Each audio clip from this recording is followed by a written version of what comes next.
นี่สิ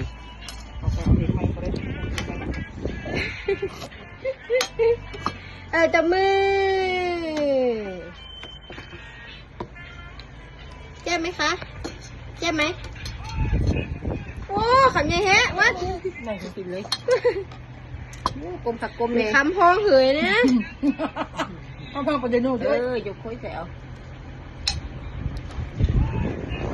แจ่มไหมไอ้สุดน้ำmớiเอาtên cái gì nhé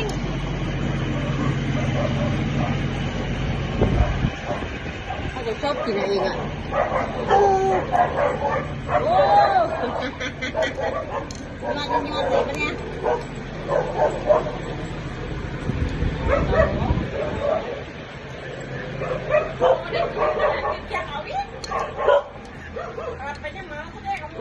เห็ดหางบ้าหูดิเราคือไม่ได้จอบมาใช่ไหมเห็ดหางบ้าหู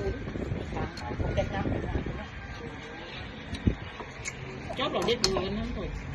โอ้จริงจังเลยเด็ดดูเหมือนหน้านั่นเรามีเด็ดดูที่เก่าก่อนหมดคนละเอาของเราเอาแปะบ่อยนี่นะเอาแปะนี่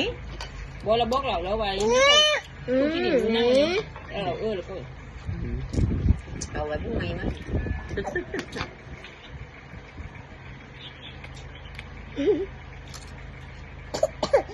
ใหญ่มาบ้างจะแสดงก็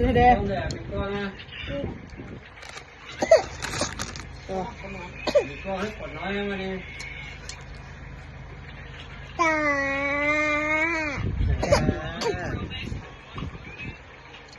ให้เสียงดังให้ดิวะ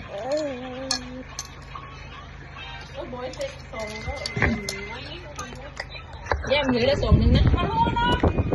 ไปหันหัวเลยนะส่งไงนาดวงโอ้เดี๋ยวมาส่งไงเอ้ยsẽมาก่อนแล้วไปgiờ mà muốn sau coi khôngส่วนมาไปหาอนมลิ้นค่อยกินเขาจะไปนั่นเนี่ยแล้วทำนมนิดนึงเดี๋ยวหันได้เห็นแห้งดีเนี่ยแล้วค่ายเล็กหนาด้วยบ่เบิ่งเวลาเราไปให้บางกระซินว่ายกเครื่องเราอันนั้นนี่เครื่องเราปีเองพอดีทีนี้มันของเราอันนี้ที่หนึ่งมือเศร้าแรงก็มันสวยมันสวยสบายไม่แรงเราติดงานทำมือเศร้าเลยไปขอข้ออยู่ไรทีเขาเรียนมือเยอะมีตายแล้วเฮ้ยครับโบงดตัวเนี่ยโอ้ทำเพื่อนกันเดือดก่อนดีสู้ๆโผล่ครับโบหมดเห็นแล้วนี่ไปแล้วเพื่อนจ๋าไปฮะ